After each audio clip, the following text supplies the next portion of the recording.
Today is the 23rd of October, and this is our Monday morning series call with Morten and Susan. We have a special guest today. This is my friend Paolo Scoglio. Scoglio. Natural Energy 7, and he's here to join our conversation. We've been working with Paolo and known Paolo for 15 years, give or take. 2002. Yep. And he's been as crazily committed to this work as Morten and I, in his own inimitable way. More subtle. Well, not really. Not really. Yeah, no, you've been a real champion for this work. Yeah. You have. You've stuck with it. You've always been a question asker about right. Right. And willing to challenge the status quo, which is a really important function, part of the function of 7, actually, yes, in keeping humanity honest. Mm-hmm. Yeah. Mm-hmm. And you have been very much the voice of, hey guys, is this honest? Are you group thinking? Are you culting out? Are you culting out? Going in the wrong direction? And right. That has been very much your role in our community. Mm-hmm. Mm-hmm. Yeah, which is cool. Thank you for that. You're welcome. Yeah, appreciate it. It's been good to have you as a friend. Thank you. I'm glad we weren't recording earlier. I'm not sure what that's about, but okay. I want to underline what Susan says. I think one of the really, when we talk about 7, we used to talk, Susan and I used to talk, and we tell it to people, spend some time with 7. It's really necessary to be able to develop and change. Right, and it's true for 7 to spend time with another 7. Yeah, it is. Yeah, definitely. We did that with Penny in the UK last week, and it was transformational for me. Yeah, we all have a gift for each other. That's what I love about keep doing this work. It's like, okay, Paul's been visiting for 10 days and things are changing and stirring up. And, I love how the first day he said, well, I got my ideas lined up. So we'll just, I'm just going to keep firing them at you and see how you respond. And that's basically been going on for most of Paolo's visit here. Is he keeps asking questions and bringing new possibilities and just letting Morten and I figure out what to do with them. Mm-hmm. Yeah, that's great. So you had a question, Morten. Yeah, I have a very, it's floating around in the community here in Norway. We had a big meeting last Wednesday. We're starting up from scratch again. We have 12 people who's super committed to learn this and super committed to take it out in the world. So we are 12 of us now who's going to do our best to learn it and teach it and bring it out in the world. So it took a couple of days and then I sent out a question to myself, to them, and to everybody who are in this work in that group. And the question is, how do you know who you are? How do you explain that you are a 7? How do you explain that you're a 6? How do I explain that I am a 3? How do I know? Not by reading, not by hearing it from somebody else. How do I know inside of myself that I'm a 3? How do you know inside of yourself that you're a 6 and a 7? Because you are lived with this since you were born and you will die with this. And of course, I understand we develop the other 8s, but how do you know that you are a 6? For me, that's actually a relatively easy question. When I found out, when I was first put in my posture, I felt the truth of it in my body. It was the first time in my life I felt honored and seen as who I am, as the self that I knew deep inside, my secret self, as Morten started to call it, the self that nobody else ever seemed to see. And I felt the truth and the power that comes with being a natural energy 6. And I felt that power was important and honored in the experience of the activation. And I know that that power is always available to me through my body now. And that took years to cultivate that active availability of the power, but I've always known it's there. And it's amazing to listen to what you say, but I don't still get how you know that you are a 6. Well, I know that So you how know 6 it. is described Yeah, this is is consistent interesting. with how I experience it.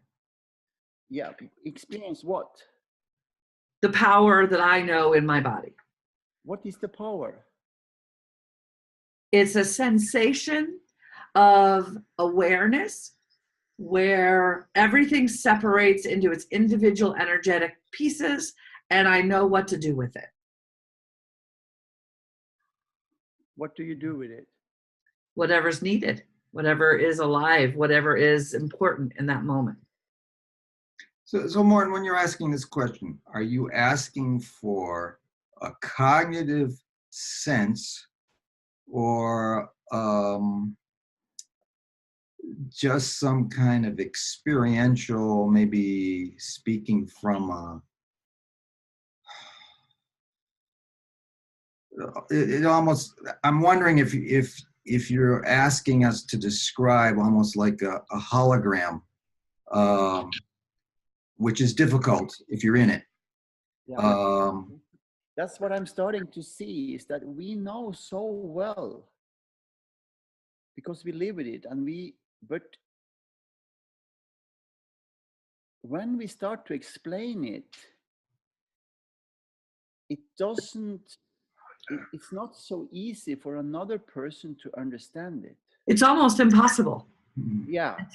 Until they have an activation in their own body that is similar. They're never going to live in that space. But when I lift and I focus and I activate the 3 in me, the joy in me comes out in you, and I have a teeny tiny understanding of what it's like to focus and what it's like to feel joy and what it's like to send joy and be joyful with others. And the powerful, focused energy that brings is so different than my knowing of energy, right? Yeah.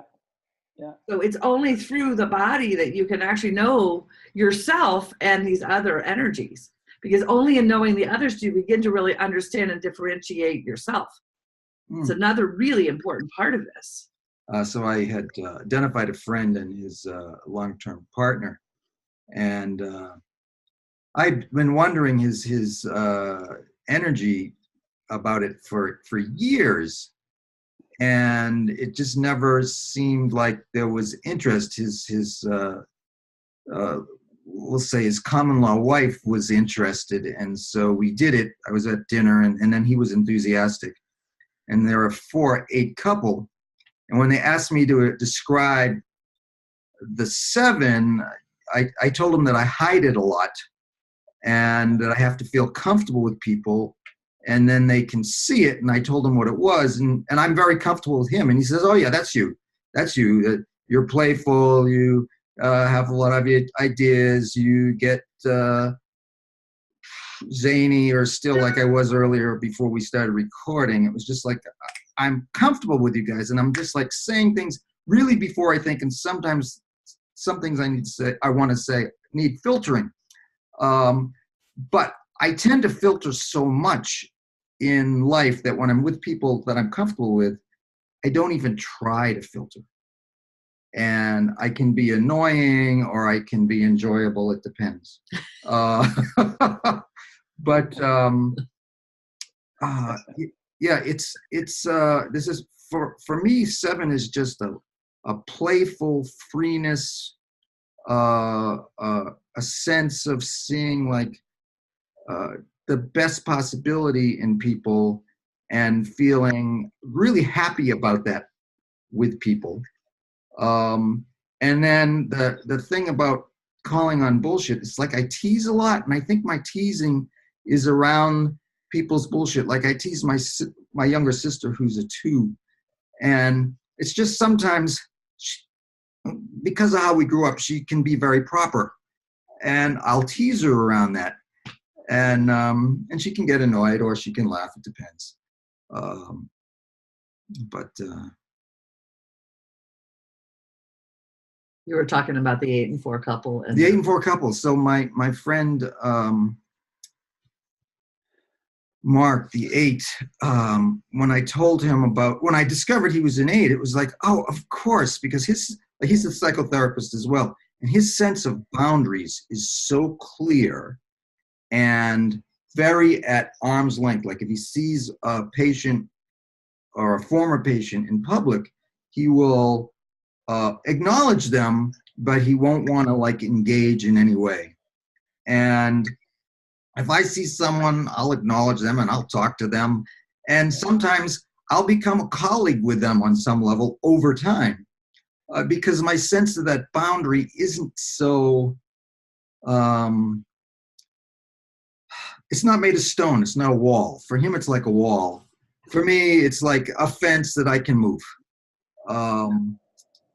or open up to create a gate in it or something. I mean, I stay appropriate, but like there's occasions where one person was a therapy client and then a coaching client, and then wanted to be my physical trainer and have me and be a coach and have me give her feedback on her coaching. And so I did that, and after a while we started barter, and we became like friends. So we're friends now, and I've had patients that got into the same field, and then I mentored them, and now they're like, we rub elbows. And so I've just been able to flex around that, where some other therapists wouldn't be able to do that. So that's a difference. The 7 has that boundary thing is not, I've had to learn boundaries. I mean, I used to always violate boundaries and I would get in trouble, and it's like, really? There's a rule around that? Okay. And then I would learn it.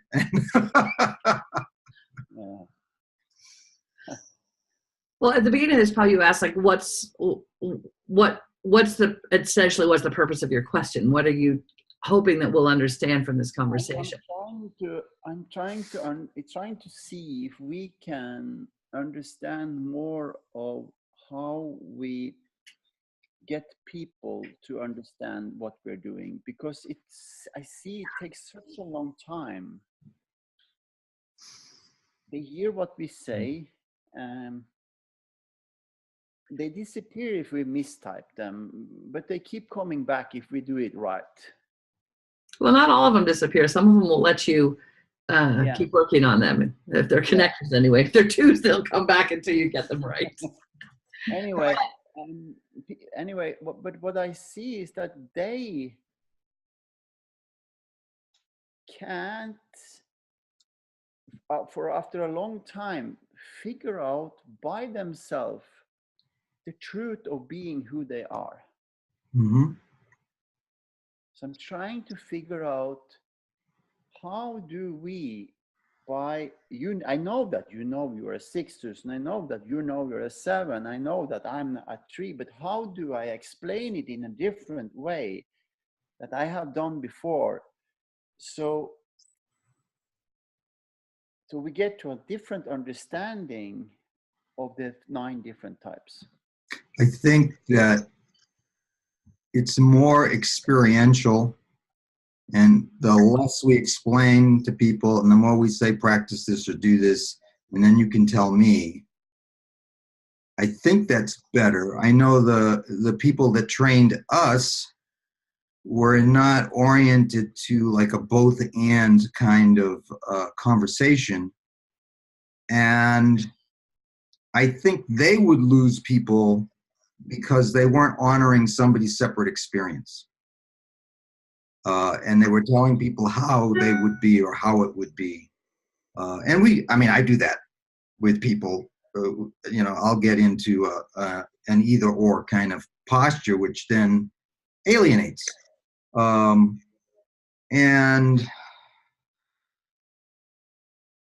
I don't know, it's like with the experience of some people leaving your community, I think the more we can honor people, just say, well, that's your experience, and okay.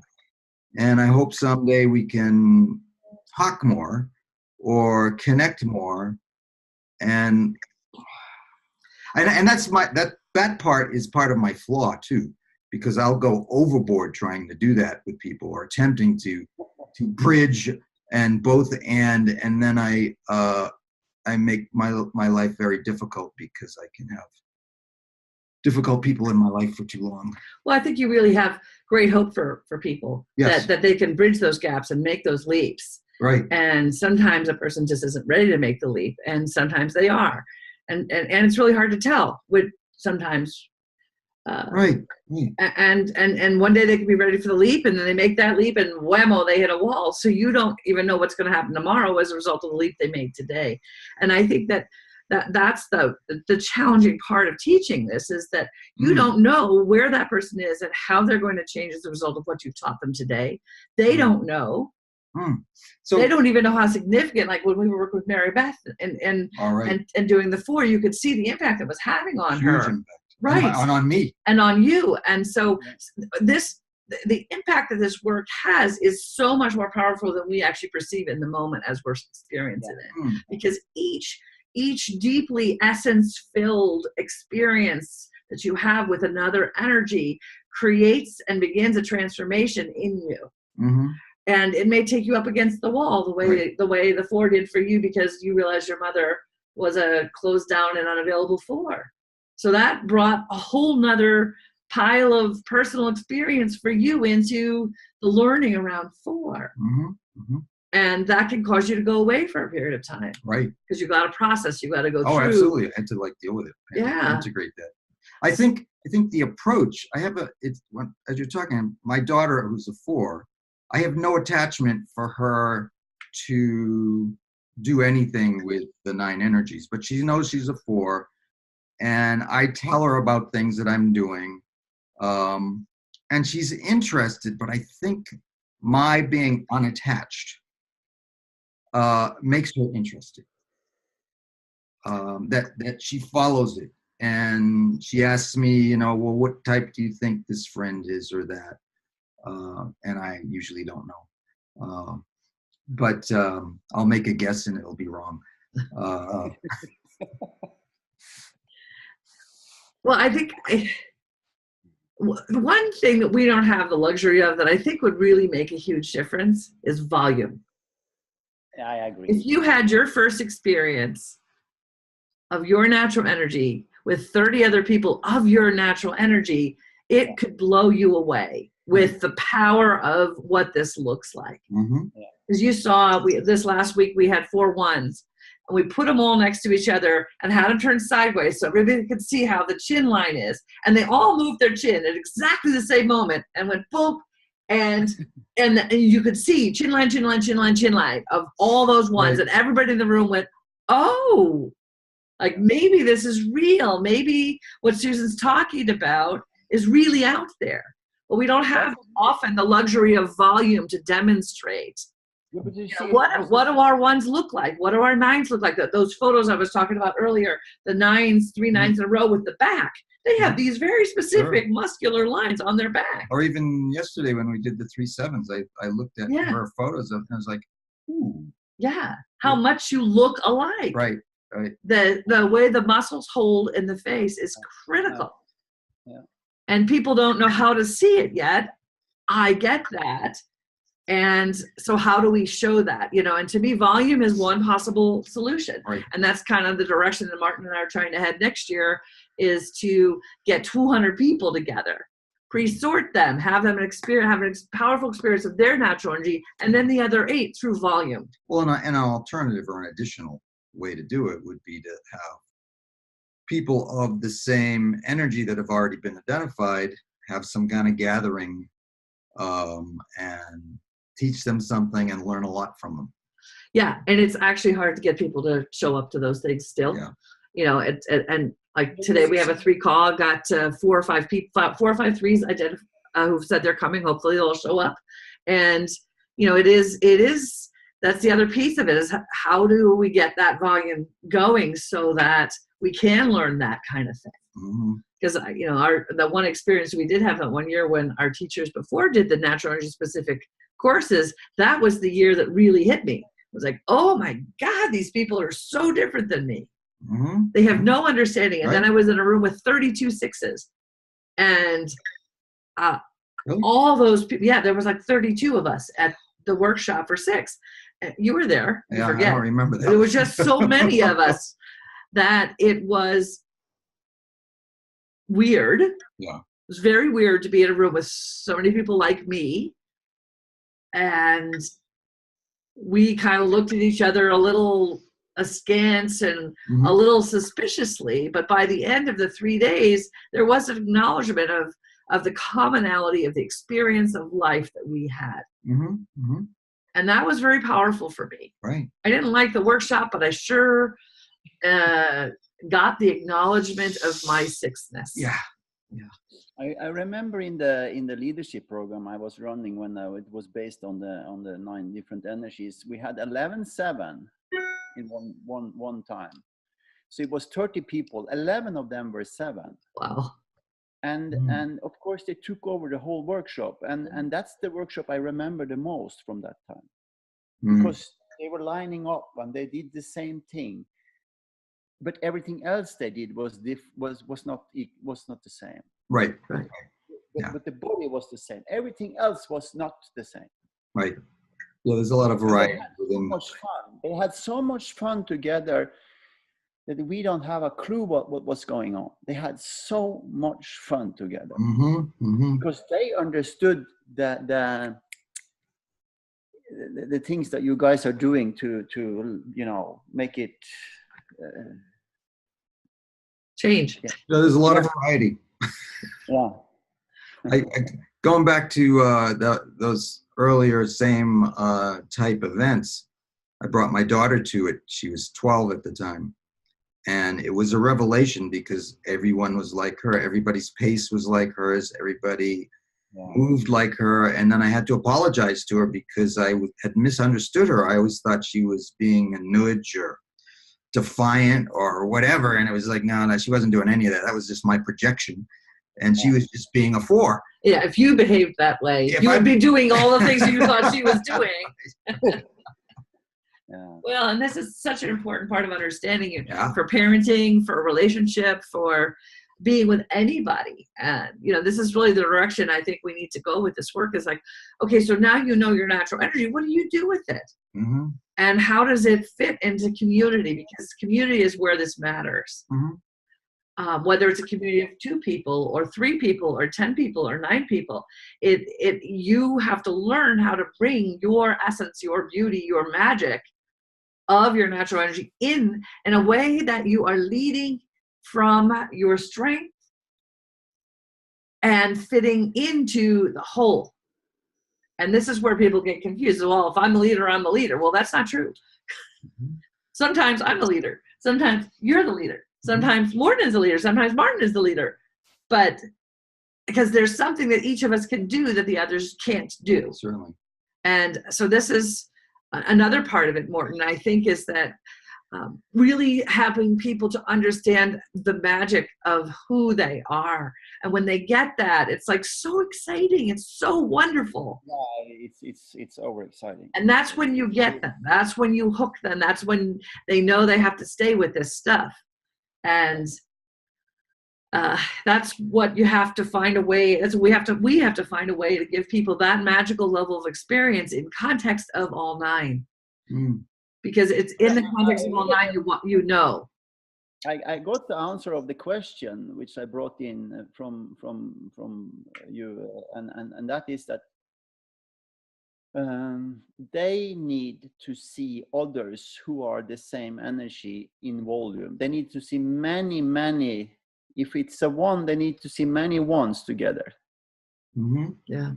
Start. Well, and even if you're 6, if you see many 1s, you learn what you're not. Yes. I am not that. 115 1s at Burning Man, and I'm not a 1. But I had such a rich and deep experience in their energy that I had a sense of where they live and have a huge compassion for what it means to be 1 that I never had before. Yeah. I had a workshop on Saturday, and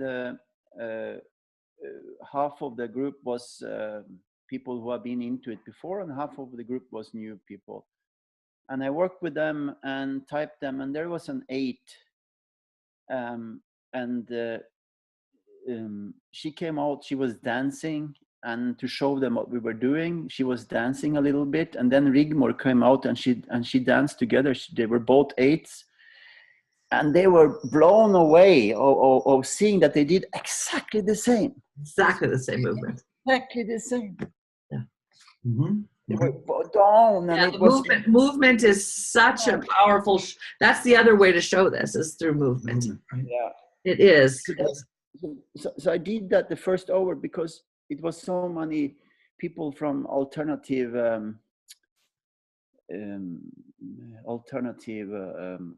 spiritual work. So they had a little bit, they were confused when they came to do something completely different, very confused. It took an hour, so I had to show them first what they were going to see. This is what we're going to do. And then they were like blown away because they did the same movement. Yeah. You know, there may be another way to demonstrate it, and that would be with voice analysis, because I notice sometimes on the radio there'll be a particular commentator or something that I will really like and just be so tuned in and like their voice. And then I'll go and look at pictures and it's like, oh yeah, that person's a 7. Or I can sometimes, if I listen to someone long enough, I can tell if they're a 2 because of there's some quality in the voice. Well, there's definitely quality in the voice. However, that could be used to identify. Right. You know, but I mean, if we could figure that out, right? What is that quality and how do you measure that? But the average person can't do that. No, that would be cognitive evidence that there's similarity in voice of all these different types. It's clear to me that it is. Yeah. You know, the voice is a huge indicator. So that might be like a scientific way of demonstrating some evidence. However, what you want to do and what we need to do initially is to have people have this experiential evidence that there's value to being in their strength and being tuned into their energy that shapes them. Yeah. I mean, you know, ultimately, I'd love to, you know, that's what part of our business plan is to build 9 energies enough so we have money for research. To start to look, are there scientific ways of measuring this? Are there body, can we look at body shape? Can we look at face shape? Can we look at voice, or a combination of those things to analyze and pre-sort people? And you figured out the placement of the collarbone being a particular difference in a 3 than in others, and the particular difference in the chest in 9, which can be really obvious. Yep. See, there's so many things like that. And 6s has there is more volume. It's flatter. It's a little flatter in the sternum, but it's the intercostal muscles in the lower part of the chest that actually have this ability to expand. So, which causes a lift up here, but it's the expansion of the intercostal muscles that actually causes that popping of the chest. Yeah, no, I mean, there's very clear, specific physical factors that are already demonstratable, and the only way of measuring it right now is using a human body to measure it. Right. So my body, your body, Morten's body, we have tuned our bodies to essentially receive and feel the spiritual energy that is being processed by a person. Right. We went to a meeting for the Olympic.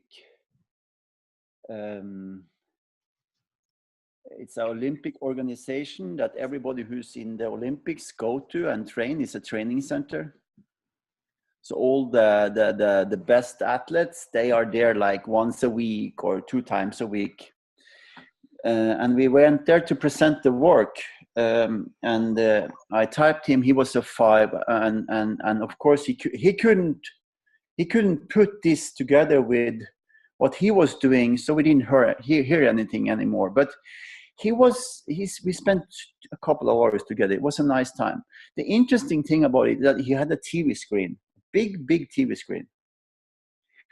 So to show him what we were talking about, he wanted to show us how he did it, how he looked at the technique when they were skiing or jumping. And I say, why don't we try? And I will show you something. So Birgit, she was standing on it and she was jumping, just jumping up. And then they took the video in slow motion. And her arms, she was jumping like this. Sure. Of course.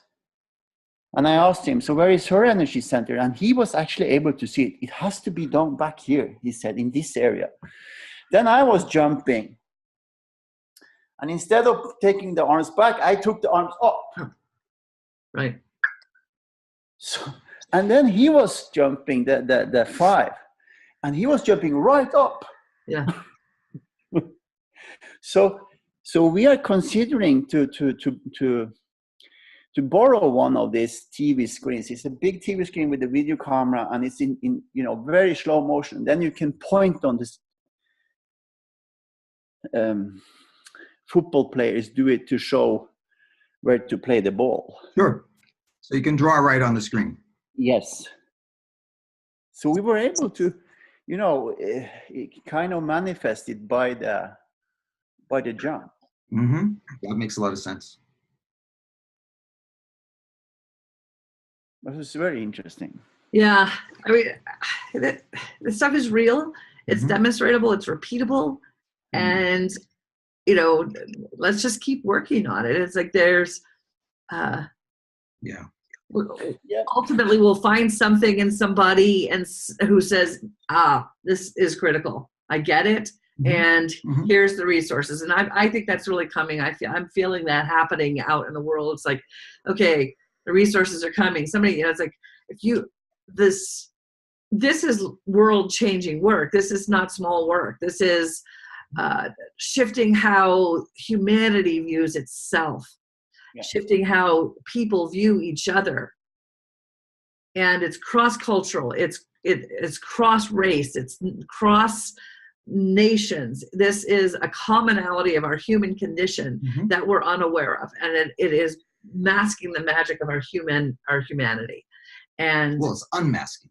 Well, this work unmasks the right. I mean, culturally, for instance, me, I was living like incognito as a 9 growing up. I was a 7 trying to hide my 7ness because it wasn't accepted and it would get me in trouble. And so I tried to be a peacemaker, and I still try to do that, and that gets me in trouble now. Personally, so it's a burden. But if people understood I was a 7 growing up and honored that, my life would have been different significantly.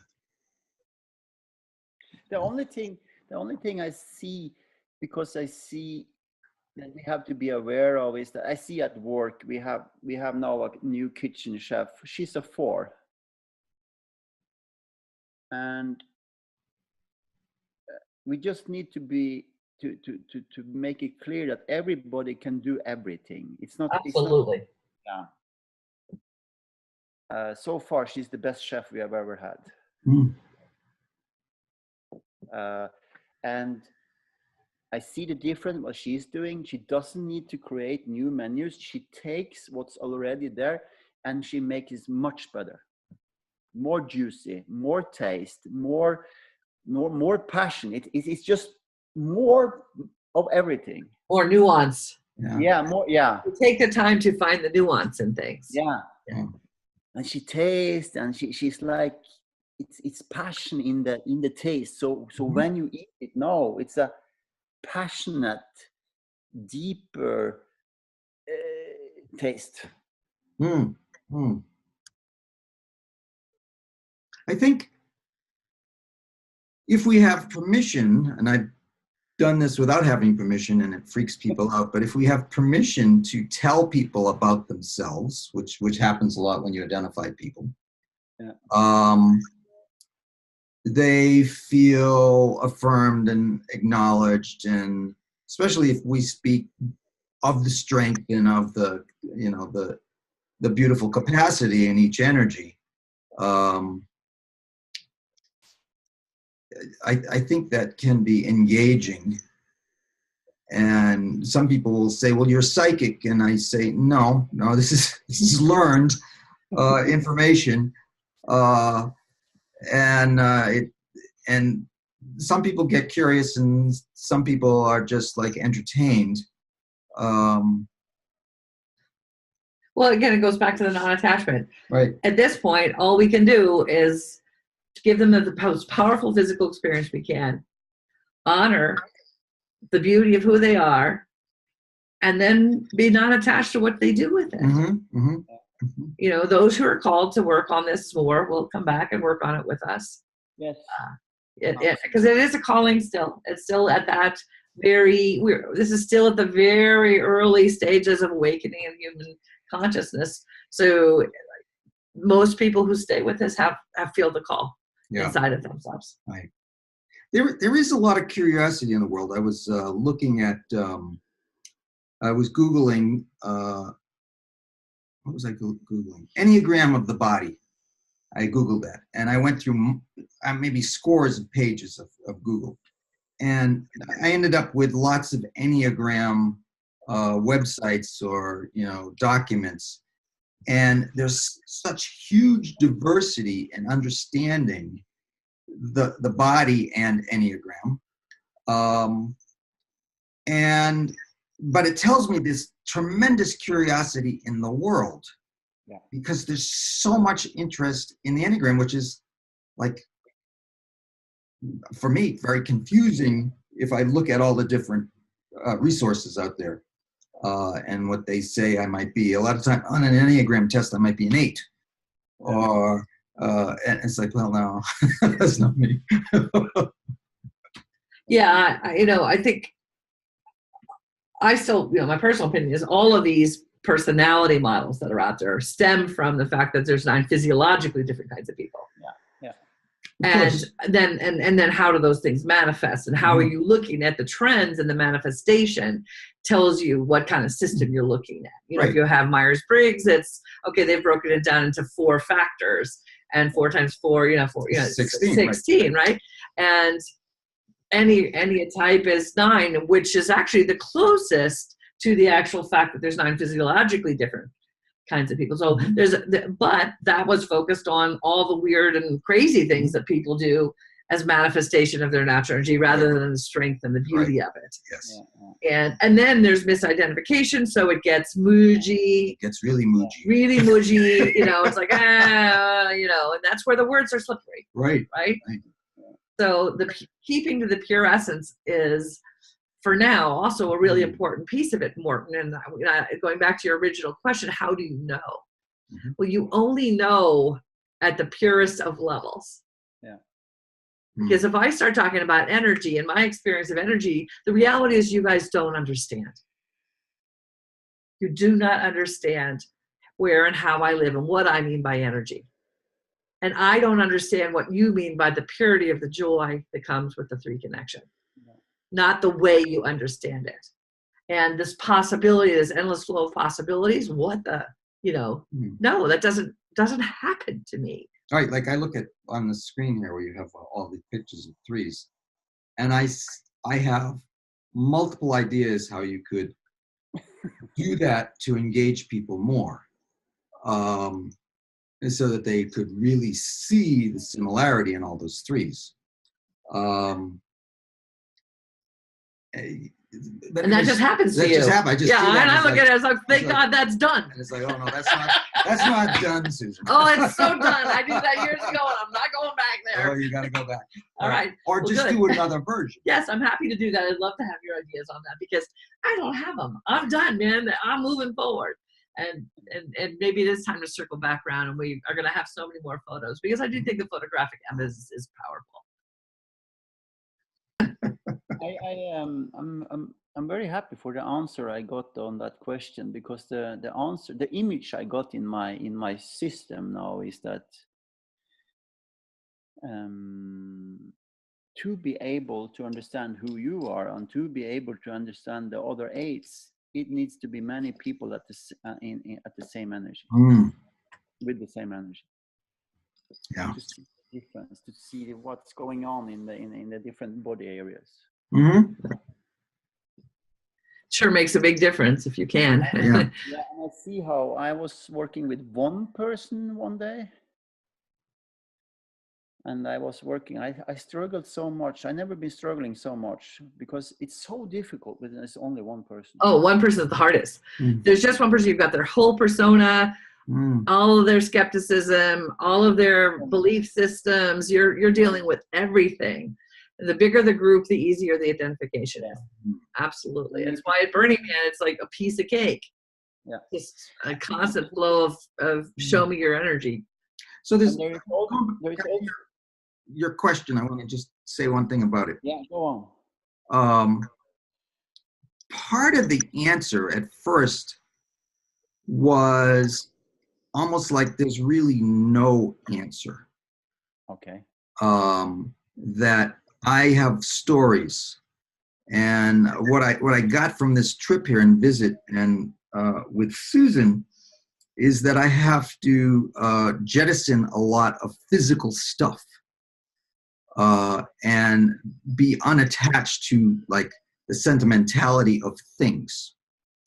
And the more I become a vagabond in the world, just with not too many things, the less story I have. And then the more essential that I can be just myself, which has, if I could get to no story, then it's like you ask me that question and I just say, here I am. It's me. It's I am, one aspect of the I am. And I don't know if that made any sense. Well, and that's a really good point. I mean, the process of what do I do? Why is this important? Is really, and where you were starting to point there is, so through my body, I access my cosmic being. My cosmic being has superpowers. Right. I know shit. I have a magical gift to give to everybody in my community. Now I'm here. I'm activated. I'm ready. Now what do I do? Well, I can look at using my cosmic being, I can look at my belief systems. I can look at the things that keep me from moving forward. I can look without attachment with this, this higher level view, and I'm no longer a prisoner of my emotional state. And that's, once you're free of those deep-seated beliefs that cause shame, fear, and disappointment, then you can actually start to be looking at your life from a place of non-attachment and curiosity, wonder and awe, and just be, oh, what's this? Open to new. Right. And that's the beauty of what this is about. This prepares you to be present. And what present means is available to new information. Absolutely. So here's an example. I was, for many years, attending a fundamental Christian church, an evangelical church. And and I had all these books that would help me identify myself that way. And then I go to one of the meetings of this a small group that I was in. And it was like before Christmas. I brought in shopping bags of books on Christianity and particular interpretations of the Bible and all of that. And I was giving them to people. And they said, are you leaving the church? This book is wonderful. And it's like, and it was, I says, no, I'm just, I don't need them anymore. And it really freed me up to be open to understanding Christianity in a very different way and with a broader perspective, and not so attached to dogma. And really looking more for what's true and what's bullshit in any religion. I don't know. Does that letting go of stuff? It's that letting go. I have to let go of more and more, so I can be even more open to possibilities. And again, that's the gift of 7, right? Yeah.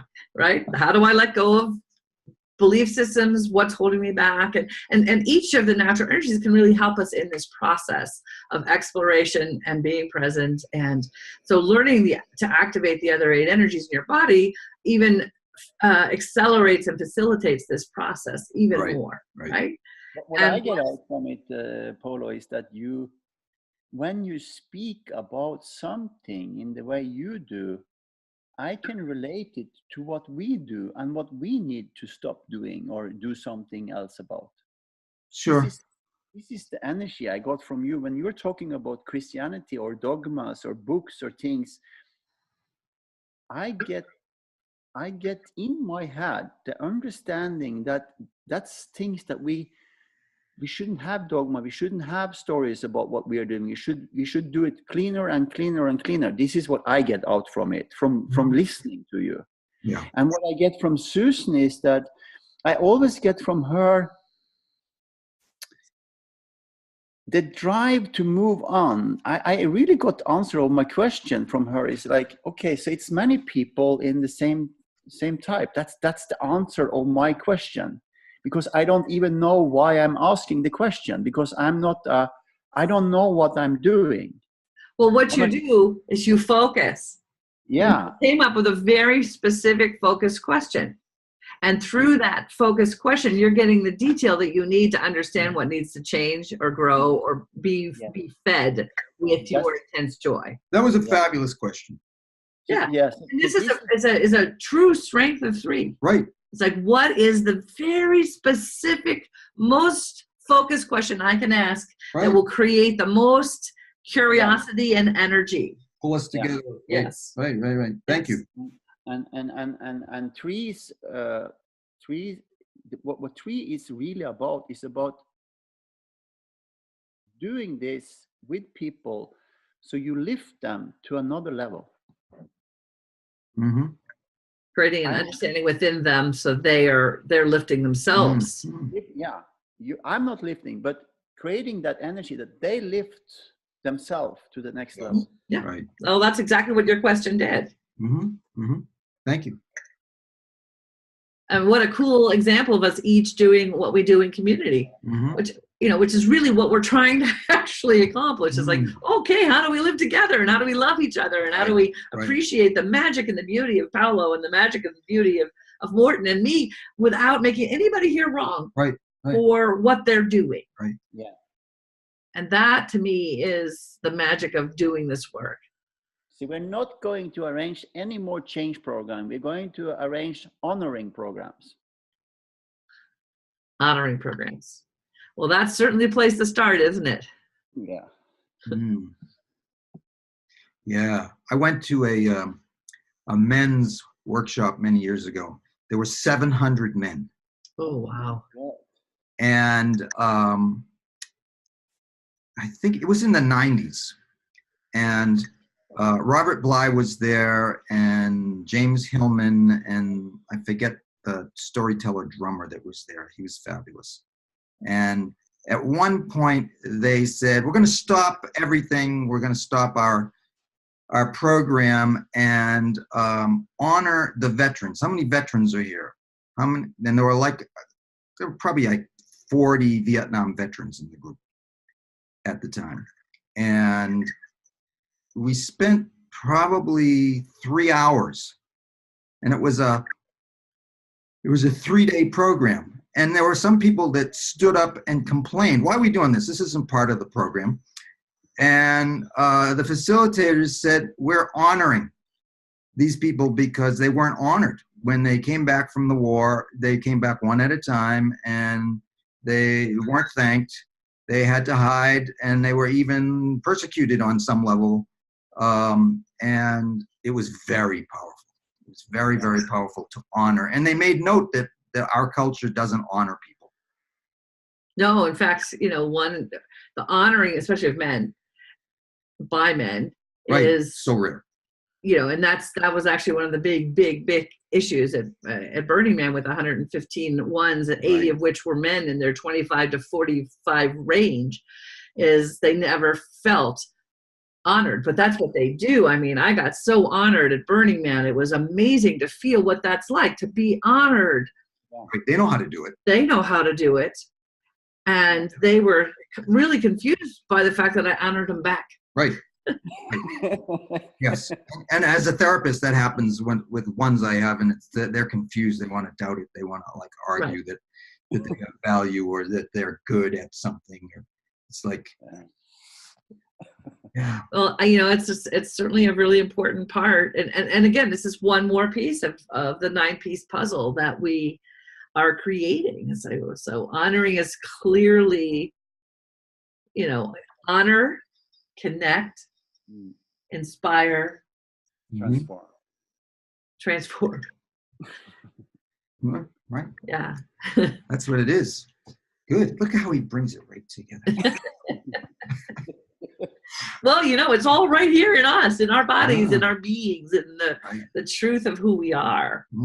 That is so amazing. You know, when we took that hike up Triple Tree, and I knew Tanya was there with her four kids that had turned into 5 kids, and she was there with her friend who had 4 kids and was pregnant. So I had this gaggle of 8 or 9 kids running around, playing in the stream and throwing mud and being human, and the mother sitting there, one nursing, the other pregnant, and this just beautiful feeling of joy and creation and community that these 2 women had with their gaggle of children. And it's like, this is so important.